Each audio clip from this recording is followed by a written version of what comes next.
സ്നേഹിതരെ, സദൃശവാക്യ പുസ്തകത്തിൻ്റെ തുടർച്ചയായ പഠനത്തിൽ ഏർപ്പെട്ടിരിക്കുന്ന നാം ഇന്ന് അല്പസമയം ഒരുമിച്ച് ധ്യാനിക്കുവാനായി സദൃശവാക്യങ്ങൾ 16-ാം അധ്യായം 1-ാം വാക്യത്തിലേക്ക് നമ്മുടെ ശ്രദ്ധയെ തിരിക്കാം.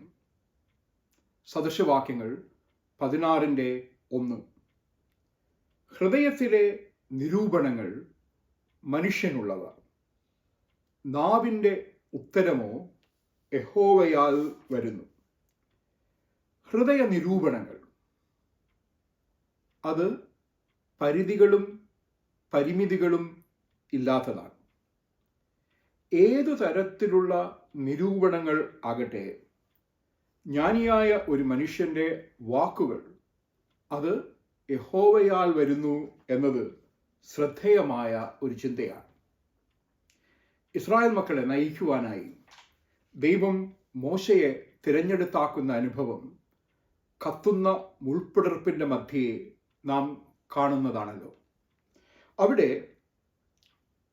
ഹൃദയവിചാരങ്ങളും ഹൃദയ നിരൂപണങ്ങളും അത് ഒഴിവുകഴിവുകളുടേതായിരുന്നു.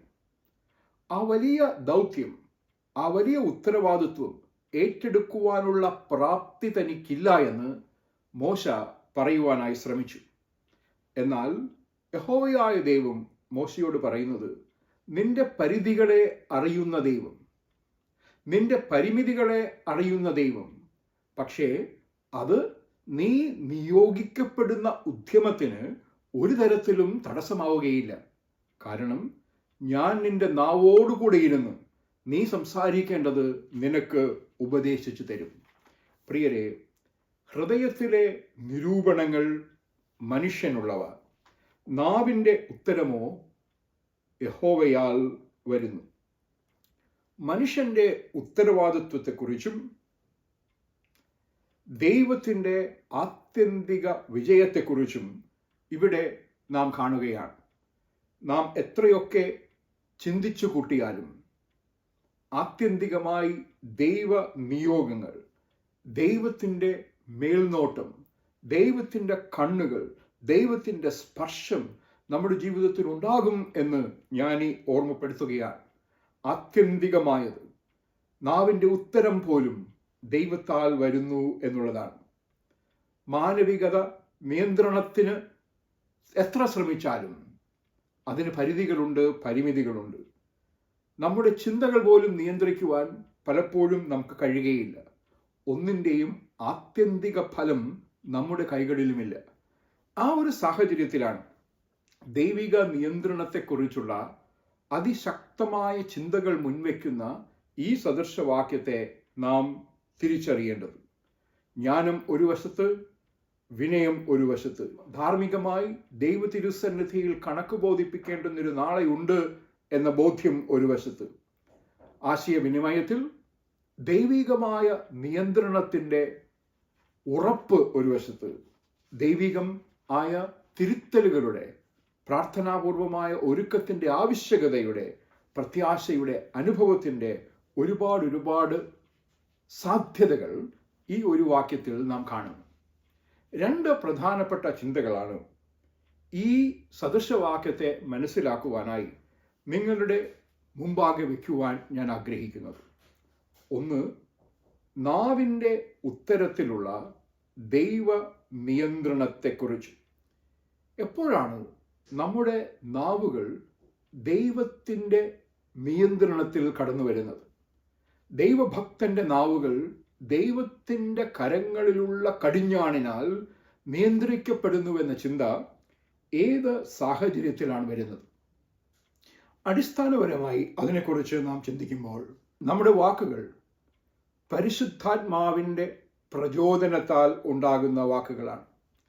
പറയേണ്ടുന്ന കാര്യങ്ങൾ പറയേണ്ടുന്ന നാഴികയിൽ പറഞ്ഞു തരുന്ന പരിശുദ്ധാത്മാവ്, മറ്റ് ഒന്നിനെക്കുറിച്ചും വ്യാകുലപ്പെടേണ്ടതില്ല എന്നുള്ള ഓർമ്മപ്പെടുത്തൽ.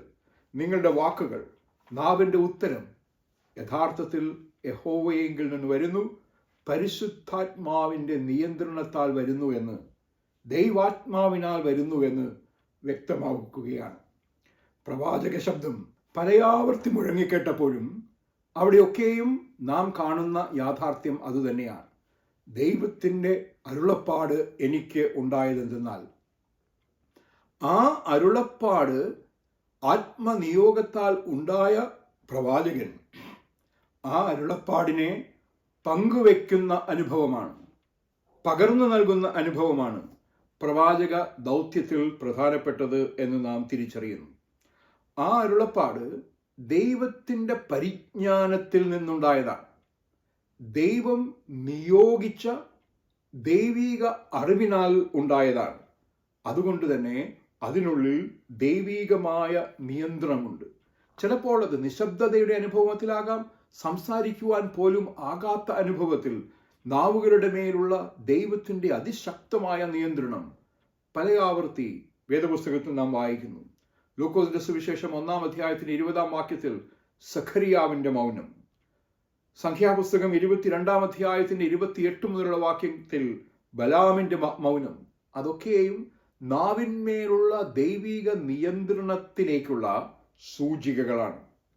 ഉദ്ദേശങ്ങളെ ശുദ്ധീകരിക്കുന്നവനായ ദൈവം, പ്രവാചക ദൗത്യം ഏകുന്ന ദൈവം യിരെമ്യാ പ്രവാചകനെ വലിയൊരു ദൗത്യത്തിനായി വിളിച്ച് വേർതിരിക്കുകയും നടുവാനും പറിക്കുവാനുമുള്ള, ഉടച്ചു കളയുവാനും പണിതെടുക്കുവാനുമുള്ള വലിയ ദൗത്യം നിയോഗിക്കുന്ന 1-ാം അധ്യായത്തിൻ്റെ 9-ാം വാക്യത്തിൽ നാം കാണുന്നത് ഇങ്ങനെയാണ്: യഹോവ കൈനീട്ടി എൻ്റെ വായയെ തൊട്ടു, ഞാൻ എൻ്റെ വചനങ്ങളെ നിന്റെ വായിൽ തന്നിരിക്കുന്നു എന്ന് പറഞ്ഞു. ആ ദൈവിക ഇടപെടലിൻ്റെ ഒരു സൂചനയാണ് സദൃശവാക്യത്തിൽ നാം കാണുന്നത്. നാവിൻ്റെ ഉത്തരമോ യഹോവയാൽ വരുന്നു. ദൈവം കരസ്പർശത്താൽ തലോടിയ നാവുകളിൽ നിന്ന് ദൈവ നിയന്ത്രിതമായ ശബ്ദം കടന്നു വരുന്നു എന്നുള്ള ഓർമ്മപ്പെടുത്തൽ മറ്റുള്ളവരുടെ യഥാർത്ഥ ഉദ്ദേശങ്ങളെ ഹൃദയം നിറഞ്ഞു കവിയുന്നതല്ലോ വായി പ്രസ്താവിക്കുന്നത് എന്ന വാക്കുകളിലൂടെ കർത്താവ് ഓർമ്മപ്പെടുത്തുമ്പോൾ, ഹൃദയത്തിൽ നന്മ നിറഞ്ഞു നിൽക്കുകയാണെങ്കിൽ, ഹൃദയത്തിൽ ദൈവീകത നിറഞ്ഞു നിൽക്കുകയാണെങ്കിൽ, ഹൃദയത്തിൽ ദൈവാശ്രയം നിറഞ്ഞു നിൽക്കുകയാണെങ്കിൽ, ആ ഹൃദയത്തിൽ നിറഞ്ഞു നിൽക്കുന്ന ദൈവാശ്രയമാണ് നാവുകളിലൂടെ പുറത്തു വരുന്നത് എന്ന് നമുക്ക് കാണുവാനായിട്ട് കഴിയും.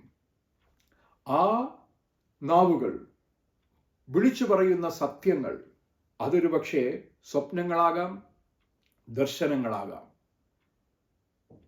അപ്പോസ്തല പ്രവൃത്തികൾ 2-ാം അധ്യായത്തിന്റെ 17-ാം വാക്യത്തിൽ ആത്മാവിൻ്റെ വാഗ്ദാനത്തിൽ പ്രധാനപ്പെട്ടതാണ് യൗവനക്കാർ കാണുന്ന ദർശനങ്ങളും മുതിർന്നവർ കാണുന്നതായിട്ടുള്ള സ്വപ്നങ്ങളും. പലപ്പോഴും നമ്മുടെ നാവുകളിൽ ദൈവിക മൊഴികൾ ദൈവം പകർന്നു നൽകുന്നതായി നമുക്കറിയാൻ കഴിയും. അത് ബഹുഭാഷാപരവും അന്യഭാഷാപരവും മാത്രമല്ല, സാധാരണ രീതിയിൽ നാം സംസാരിക്കുന്ന വാക്കുകൾ ഓരോന്നും ദൈവത്തിൻ്റെ നിയന്ത്രണത്തിലുള്ള ദൈവത്തിൻ്റെ ദാനങ്ങളാണ്. മിണ്ടാതിരിക്കാൻ ഒരു കാലം, സംസാരിക്കാൻ ഒരു കാലമെന്ന് സഭാപ്രസംഗി 3-ാം അധ്യായത്തിന്റെ 7-ാം വാക്യത്തിൽ നാം വായിക്കുമ്പോൾ, മിണ്ടാതിരിക്കുന്നത് പോലെ, അതിൻ്റെ പ്രാധാന്യം മനസ്സിലാക്കുന്നത് പോലെ സംസാരിക്കുവാനുള്ള കാലത്തെ തിരിച്ചറിയുകയും കാലത്തിന് യുക്തമായി സംസാരിക്കുവാൻ കഴിയുകയും ചെയ്യുന്ന അവസ്ഥയെക്കുറിച്ചും അവിടെ സൂചിപ്പിക്കുന്നുണ്ട്.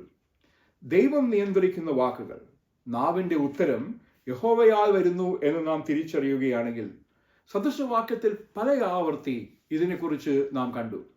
സദൃശവാക്യത്തിൽ 25-ാം അധ്യായത്തിന്റെ 11-ാം വാക്യത്തിൽ നാം കാണുന്നത്, തക്ക സമയത്ത് പറഞ്ഞ വാക്ക് വെള്ളിത്താലത്തിലെ പൊൻനാരങ്ങ പോലെ എന്നത്രേ. തകർന്നിരിക്കുന്നൊരു മനുഷ്യന് പ്രചോദനമാകുവാൻ ദൈവം നമ്മുടെ നാവുകളെ ഉപയോഗിച്ചു എന്ന് വരാം. ഇരുളിലിരിക്കുന്നൊരു വ്യക്തിക്ക് പ്രകാശമാകുവാൻ ദൈവം നമ്മുടെ നാവുകളെ ഉപയോഗിച്ചു എന്ന് വരുക. ഉടഞ്ഞുപോയൊരു മനുഷ്യന് ആശ്വാസമായി മാറുവാൻ ദൈവം നമ്മുടെ നാവുകളെ ഉപയോഗിച്ചു എന്ന് വരാം. രോഗാതുരനായൊരു മനുഷ്യന് സൗഖ്യമായി മാറുവാൻ ദൈവം നമ്മുടെ നാവുകളെ ഉപയോഗിച്ചെന്ന് വരാം.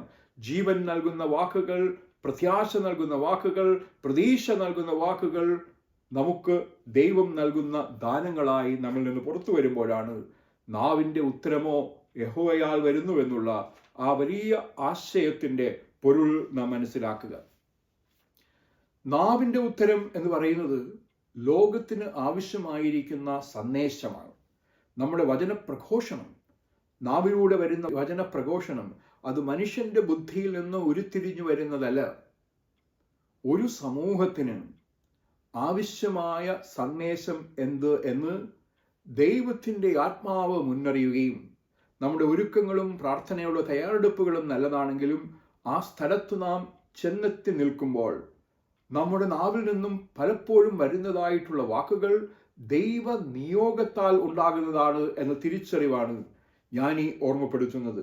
2 തിമോഥെയോസ് 4 അധ്യായത്തിൻ്റെ 2 വാക്യത്തിൽ നാം വായിക്കുന്നു, വചനം പ്രസംഗിക്കാൻ തക്ക സമയത്തും അസമയത്തും ഒരുങ്ങി നിൽക്കുക, ദീർഘക്ഷമയോടും ഉപദേശത്തോടും കൂടെ ശാസിക്കാൻ, തർജ്ജനം ചെയ്യുക, പ്രബോധിപ്പിക്കുക. ഇതൊക്കെ വാക്കുകളിലൂടെയാണ് സംഭവിക്കുക. വചനം പ്രസംഗിക്കുവാൻ ദൈവം നമുക്ക് വാക്കുകൾ തരും. സമയത്തും അസമയത്തും ഒരുങ്ങി നിന്ന് സംഭാഷിപ്പാൻ ദൈവം നമുക്ക് വാക്കുകൾ നൽകും. ദീർഘക്ഷമയോടെ ശാസിപ്പാൻ ദൈവം നമുക്ക് വാക്കുകൾ നൽകും. ഉപദേശിക്കാൻ ദൈവം നമുക്ക് വാക്കുകൾ നൽകും. തർജ്ജനം ചെയ്യുവാൻ ദൈവാശ്രയത്തോടെ വാക്കുകൾ നാം കണ്ടെത്തിയില്ല എങ്കിൽ, പ്രബോധിപ്പിക്കുവാൻ ദൈവാശ്രയത്തോടെ വാക്കുകൾ നാം കണ്ടെത്തിയില്ല എങ്കിൽ പലപ്പോഴും അത് അപകടത്തിൽ ചെന്നെത്തി നിൽക്കുകയാണ്. അപ്പോസ്തല പ്രവൃത്തികൾ 2 അധ്യായത്തിന്റെ 37 വാക്യത്തിൽ അപ്പോസ്തലന്മാരുടെ പ്രസംഗം കേൾക്കുമ്പോൾ കേട്ടുകൊണ്ടിരിക്കുന്നവരുടെ ഹൃദയത്തിൽ കുത്തുകൊണ്ടതായി നാം വായിക്കുന്നു. യെശയ്യാവിന്റെ പ്രവചന പുസ്തകം 55 അധ്യായത്തിന്റെ 11 വാക്യത്തിൽ, എൻ്റെ വായിൽ നിന്നും പുറപ്പെടുന്ന എൻ്റെ വചനം അത് വെറുതെ മടങ്ങി വരാതെ എനിക്ക് ഇഷ്ടമുള്ളത് നിവർത്തിക്കുകയും ഞാൻ അയച്ച കാര്യം സാധിക്കുകയും ചെയ്യും എന്ന് തിരുവചനം നമ്മെ ഓർമ്മപ്പെടുത്തുകയാണ്. അതിശക്തമായ ഓർമ്മപ്പെടുത്തലുകളാണ് ഇവിടെ നാം കാണുന്നത്.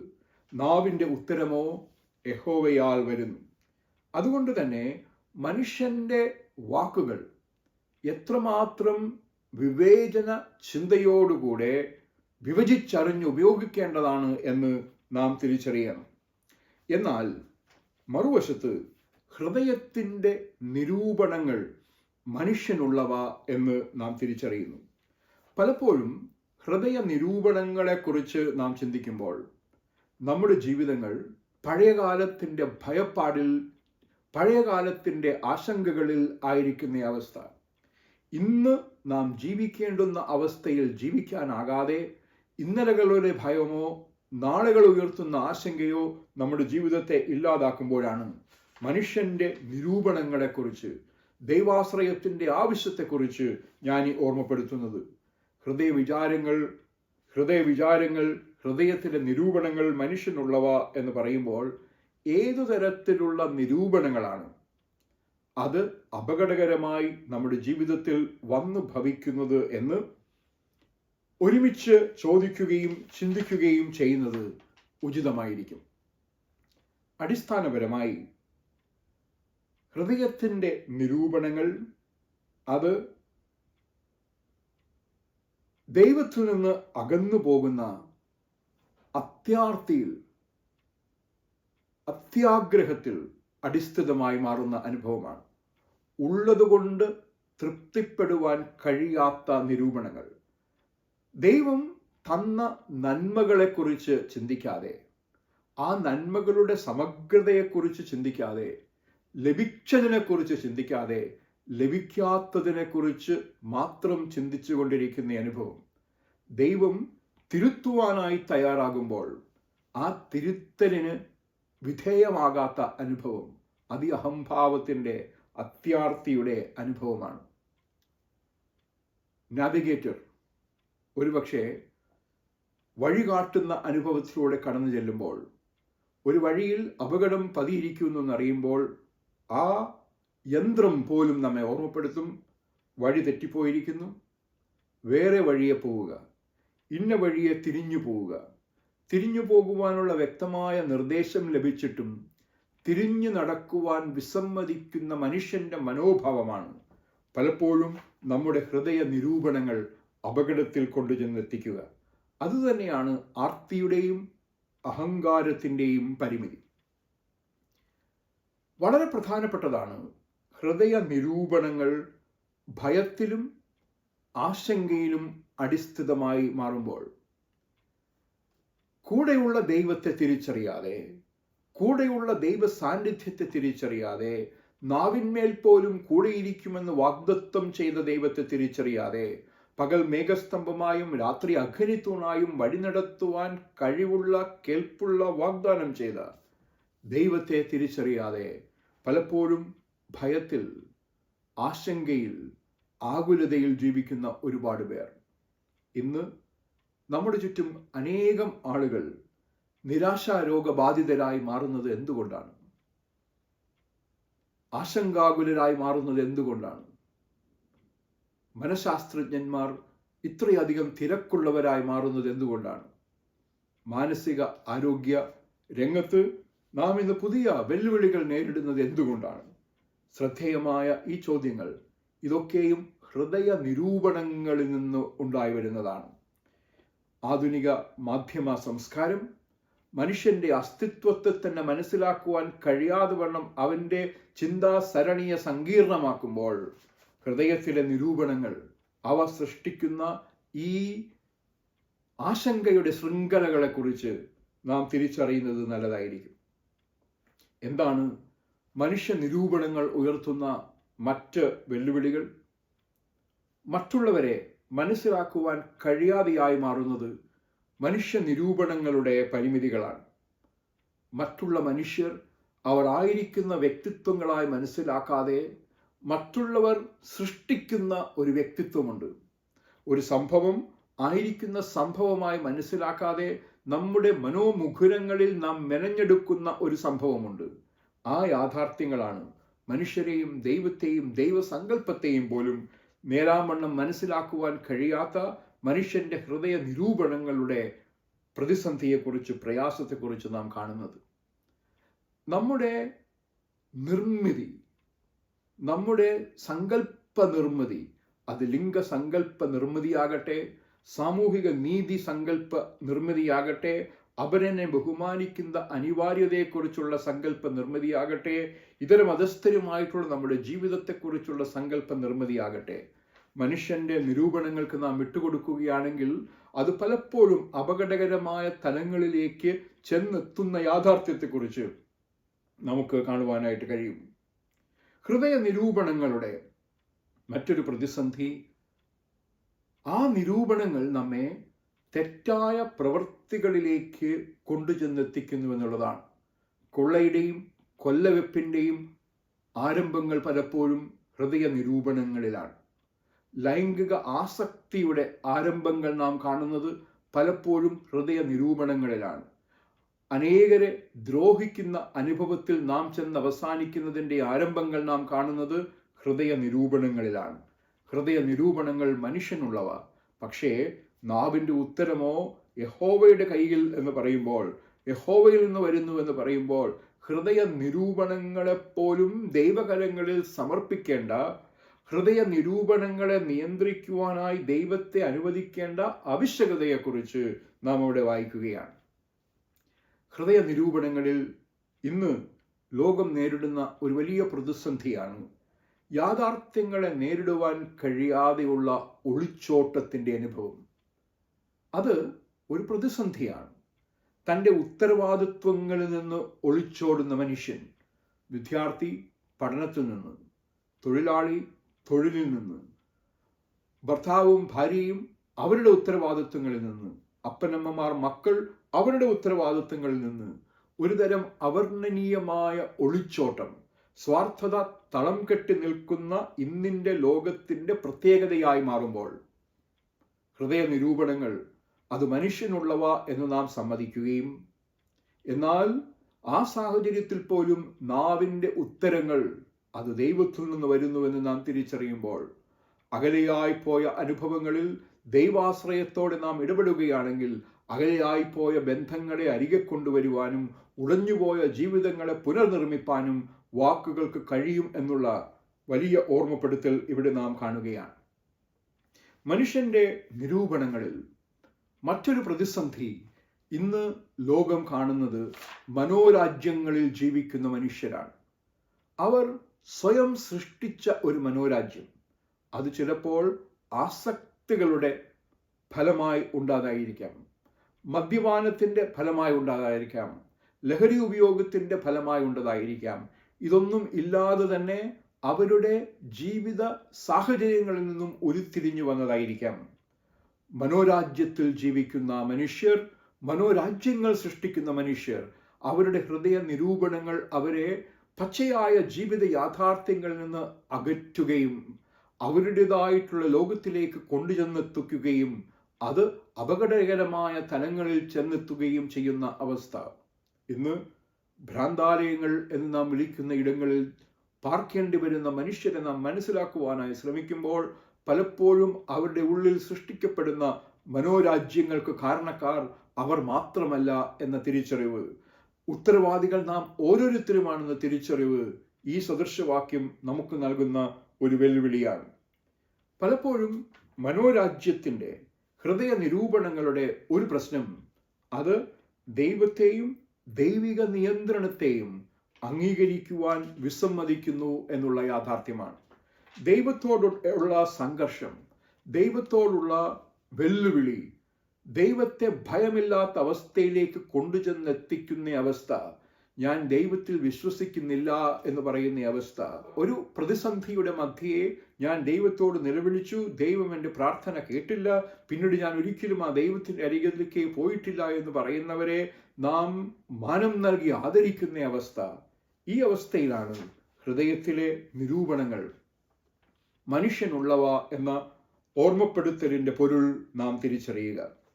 ചിലപ്പോൾ അത് മനുഷ്യർ തമ്മിലുള്ള ഭിന്നതയിലേക്ക് വഴി നടത്തുന്നു. ഹൃദയത്തിൻ്റെ നിരൂപണങ്ങളാണ് ബന്ധങ്ങളെ തകർക്കുന്നത്. ഹൃദയത്തിൻ്റെ നിരൂപണങ്ങളാണ് സംശയത്തിൻ്റെ വിത്ത് പാകുന്നത്. ഹൃദയത്തിൻ്റെ നിരൂപണങ്ങളാണ് ബന്ധങ്ങളെ ഇല്ലായ്മ ചെയ്യുന്ന മറ്റ് ഘടകങ്ങളിലേക്ക് നമ്മെ പലപ്പോഴും വലിച്ചു കൊണ്ടുപോകുന്നത് എന്ന് നാം തിരിച്ചറിയണം. ദൈവഭക്തിക്കൊക്കാത്തതായിട്ടുള്ള കപടഭക്തിയുടെ ആഴങ്ങളിലേക്ക് നമ്മെ തള്ളിയിടുന്നതും പലപ്പോഴും ഹൃദയ വിചാരങ്ങളാണ് എന്ന് നാം തിരിച്ചറിയണം. തൃപ്തിയോടെ ജീവിക്കുന്നതിന് പകരം തൃപ്തിയില്ലായ്മയുടെ അനുഭവം നമ്മുടെ ജീവിതത്തിൽ ഉണ്ടാകുന്നുവെങ്കിൽ അതും ഈ ഹൃദയ നിരൂപണങ്ങളുടെ പ്രതിസന്ധിയായി നാം മനസ്സിലാക്കണം. മറ്റുള്ളവരെ ബഹുമാനിക്കാതിരിക്കുവാൻ നമ്മുടെ ജീവിതത്തിൽ സാഹചര്യങ്ങൾ ഉണ്ടാകുന്നുവെങ്കിൽ അത് ഹൃദയ നിരൂപണങ്ങളുടെ കാരണമാകണം. രണ്ട് ശ്രദ്ധേയമായ ചിന്തകളാണ് ഇന്ന് ഈ സദൃശവാക്യത്തെ പുനർവായിക്കുവാൻ ശ്രമിക്കുന്ന അനുഭവത്തിൻ്റെ മധ്യേ നാം ശ്രദ്ധിച്ചത്. നാവിൻ്റെ ഉത്തരം യഹോവയിൽ നിന്ന് വരുന്നുവെങ്കിൽ അത് എങ്ങനെ സംഭവിക്കുന്നു? നാം പറയുന്ന ഓരോ വാക്കും പരിശുദ്ധാത്മാവിനാൽ രുചി വരുത്തപ്പെട്ടതും നാം പറയുന്ന ഓരോ വാക്കും സത്യത്താൽ നിറയപ്പെട്ടതും നാം പറയുന്ന ഓരോ വാക്കും നീതിയിൽ അധിഷ്ഠിതവും നാം പറയുന്ന ഓരോ വാക്കും സ്നേഹത്തിൽ ചാലിച്ചതും ആകണമെങ്കിൽ അത് യഹോവയിൽ നിന്ന് വരുന്നതാകണം. ഞാനീ തലമുറകൾക്ക്, മക്കൾക്ക് നൽകുന്ന ഏറ്റവും ശ്രദ്ധേയമായ ഉപദേശം അതാണ്. മകനേ, മകളെ, നിന്റെ നാവിൻ്റെ ഉത്തരങ്ങൾ ഓരോന്നും യഹോവയിൽ നിന്ന് വരട്ടെ. അത് സ്നേഹത്താൽ നിറയപ്പെട്ടതാകട്ടെ, സത്യത്താൽ നിറയപ്പെട്ടതാകട്ടെ, നീതിയാൽ നിറയപ്പെട്ടതാകട്ടെ, ന്യായത്താൽ നിറയപ്പെട്ടതാകട്ടെ, ജ്ഞാനത്താൽ നിറയപ്പെട്ടതാകട്ടെ. അതാരെയും ചെറുതാക്കി കാണിക്കുന്നതാകാതിരിക്കട്ടെ, ആരെയും മുറിവേൽപ്പിക്കുന്നതാകാതിരിക്കട്ടെ.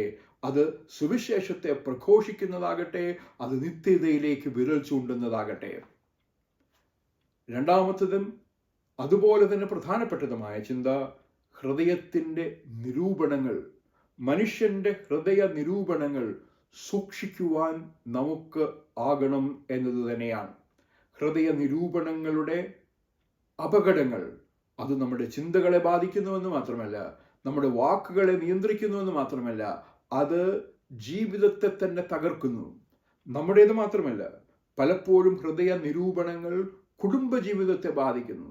ഒരു വ്യക്തിയുടെ മാനസിക ആരോഗ്യത്തെ ബാധിക്കുന്നതൊപ്പം തന്നെ ഒരു കുടുംബത്തിൻ്റെ സ്വാസ്ഥ്യത്തെ ബാധിക്കുന്നു.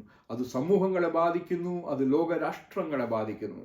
ഒരു ഭരണാധിപൻ അവൻ ദൈവാശ്രയം നഷ്ടപ്പെട്ട് ഹൃദയ നിരൂപണങ്ങളുടെ കടിഞ്ഞാൺ വിട്ടുകളഞ്ഞു കഴിഞ്ഞാൽ ആ ദേശത്തുള്ള പാവപ്പെട്ട ജനങ്ങൾ അനുഭവിക്കുന്ന വേദന, വിദേശങ്ങളിലുള്ളവർ അനുഭവിക്കുന്ന പ്രയാസങ്ങൾ, പ്രതിസന്ധികൾ, യുദ്ധങ്ങൾ, ഇതൊക്കെ ദിനംപ്രതി കാണുന്ന നാം ഈ സദൃശവാക്യത്തിൻ്റെ അവഗാഹമായ പൊരുളുകൾ ഗ്രഹിപ്പാൻ സന്നദ്ധരാകണം. സദൃശവാക്യങ്ങൾ 16-ാം അധ്യായം അതിൻ്റെ 1-ാം വാക്യം. ഹൃദയത്തിലെ നിരൂപണങ്ങൾ മനുഷ്യനുള്ളവ, നാവിൻ്റെ ഉത്തരമോ യഹോവയിൽ നിന്ന് വരുന്നു. ഒരിക്കൽ കൂടി നമുക്ക് സദൃശവാക്യം ശ്രദ്ധിക്കാം. ഹൃദയത്തിലെ നിരൂപണങ്ങൾ മനുഷ്യനുള്ളവ, നാവിൻ്റെ ഉത്തരമോ യഹോവയിൽ നിന്ന് വരുന്നു. ഈ സദൃശവാക്യത്തിൻ്റെ അവഗാഹമായ അർത്ഥതലങ്ങൾ തിരിച്ചറിയുവാൻ സ്നേഹിതരെ, ദൈവത്തിൻ്റെ ആത്മാവ് എന്നെയും നിങ്ങളെയും ശക്തീകരിക്കുമാറാകട്ടെ. ആമേൻ.